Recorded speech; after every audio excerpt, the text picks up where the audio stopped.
नमस्कार विद्यार्थी मित्रांनो, स्वागत तुमचं माझ्या यूट्यूब चॅनलवरती. आज आपण एक रिव्हिजन लेक्चर 1 ते 3 धड्यावर घेणार आहोत. आता युनिट टेस्ट जवळ आलेली आहे.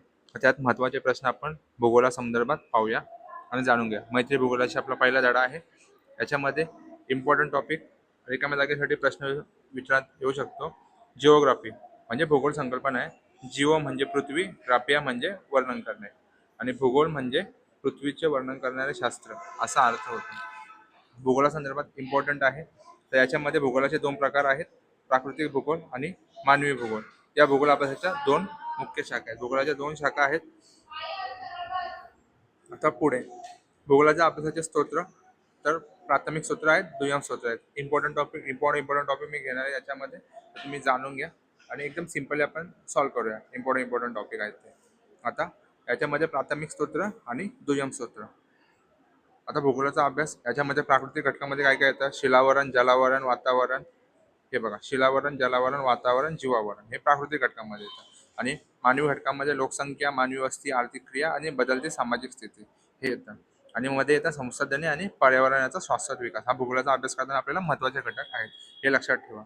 आता भूगोलाच्या अभ्यासात येणारे महत्त्वाचे घटक, प्राकृतिक घटक, मानवी घटक हे दोन इम्पॉर्टंट घटक आहेत. आणि त्याच्यामध्ये बाकी त्याच्यावर अभ्यास करायचा आपल्याला.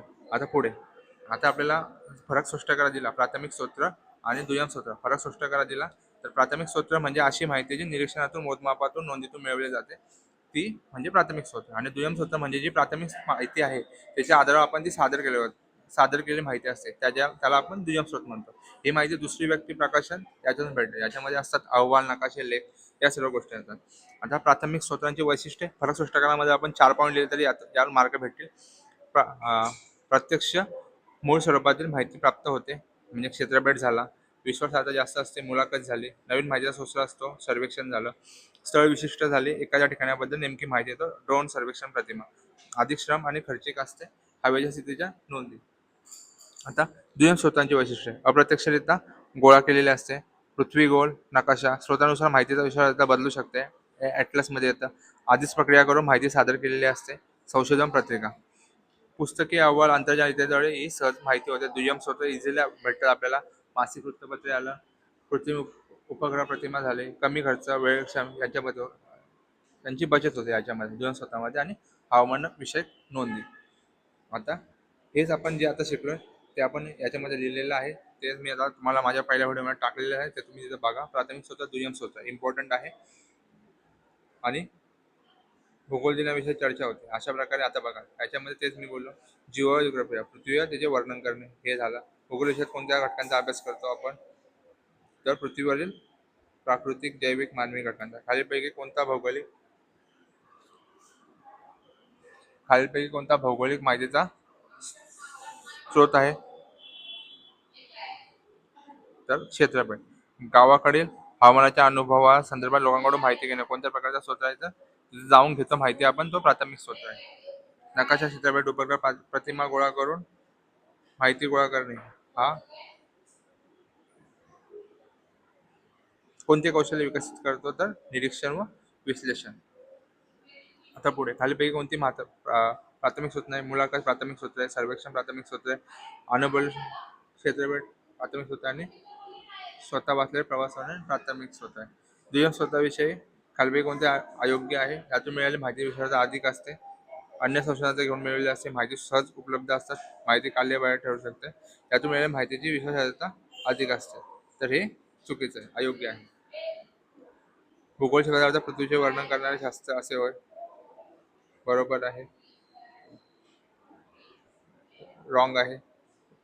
छायाचित्र, चित्रफित प्राथमिक स्रोत आहे. संशोधन, शोध, नियम बरोबर आहे. आता थोडक्यात दिलं भूगोल संकल्पना, याचा मी तुम्हाला दिलेला आहे माझ्या व्हिडिओमध्ये, त्याचा अभ्यास करा. आता बघा, हे दोन इम्पॉर्टंट प्रश्न मी तुम्हाला अगोदरच बोललेलो, भूगोलिक संकल्पना आणि प्राथमिक सूत्र, दुय्यम सूत्र फरक स्पष्ट करा, ते तुम्हाला करायचे आहे. आता आपण धडा दुसरा घेऊया, भारतीय भूगोलाचा इतिहास. याच्यामध्ये काय काय इम्पॉर्टंट आहे? तर प्राचीन भारतीय भौगोलिक संकल्पना, भारतवर्ष, वातावरण, ऋतू, द्वीप आणि कालमापन. नंतर विश्व, पृथ्वी, दिशा, ग्रहण हे इम्पॉर्टन्स होत आहेत. आणि आता याची माहिती आपल्याला कुठून भेटली ते बघायचं. तर वेदांमधून आपल्याला विश्वाची माहिती भेटली. आणि विश्वामध्ये वेदांमध्ये सप्त महाद्वीप संकल्पना, सप्तसागर संकल्पना ही आलेली आहे.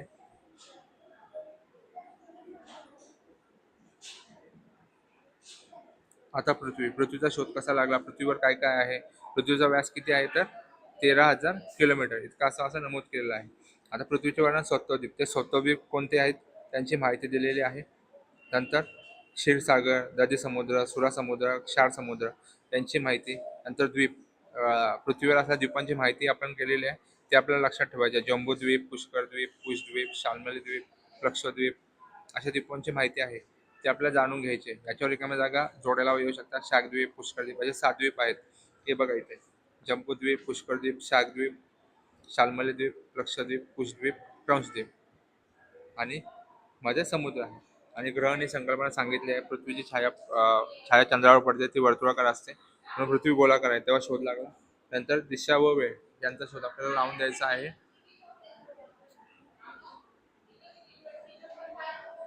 ग्रहण ही संकल्पना खूप इम्पॉर्टंट आहे एक्झामसाठी. वातावरण, ऋतू, नंतर कुठल्या ऋतूत कुठलं काय काय येतं ते मी मागच्या व्हिडिओमध्ये दिलं, ते करायचं आहे. आता इथे बघा, हे 7 द्वीपांची माहिती, भौगोलिक संकल्पना हे झालेलं आपल्या याच्यामध्ये. जम्बूद्वीपाचा मोठा भाग आशिया खंडात येतो. पहिल्याचं उत्तर आहे. कमळपुष्पांनी चंद्रग्रहणात पृथ्वीचे आहे. हे 3 उत्तर झाले. याच्यामध्ये लक्षद्वीप रॉंग आहे, चांद्रयान रॉंग आहे. इथे जम्बूद्वीप, कुशद्वीप, क्रंशद्वीप खंड, त्या टिपल या इम्पॉर्टंट आहेत. 4 पण आपल्याला त्या करायच्या आहेत. अशा प्रकारे दुसरा धडा झालेला आहे आपला.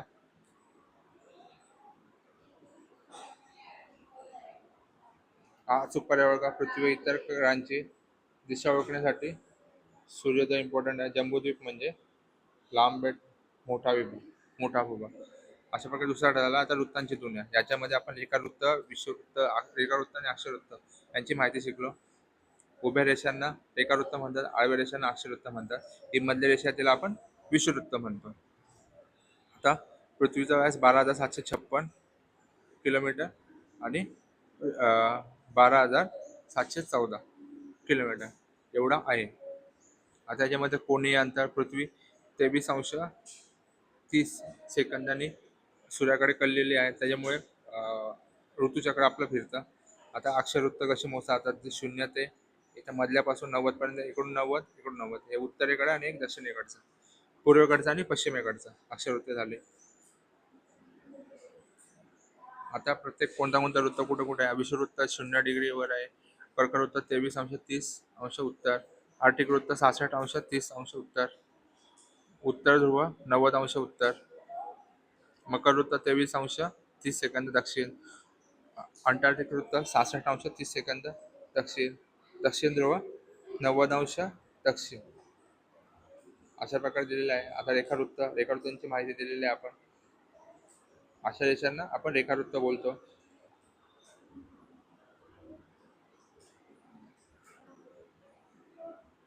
याला अक्षरवृत्त आणि रेखावृत्त हे जर पृथ्वी गोलावर काढलं तर त्यांचं आपल्याला जे तयार होतं त्याला आपण वृत्तजाळी बोलतो. आणि वृत्तजाळीचा उपयोग पृथ्वीवरील स्थाननिश्चितीसाठी उपयोग होतो. हा इम्पॉर्टंट क्वेश्चन आहे, हा लक्षात ठेवा.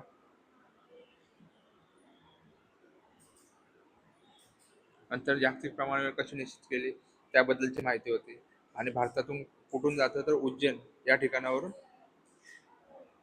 रेखावृत्त जातं, त्यावरून भारताची वेळ ठरवली जाते. आपल्याला पहिले वेळ ठरवत होते.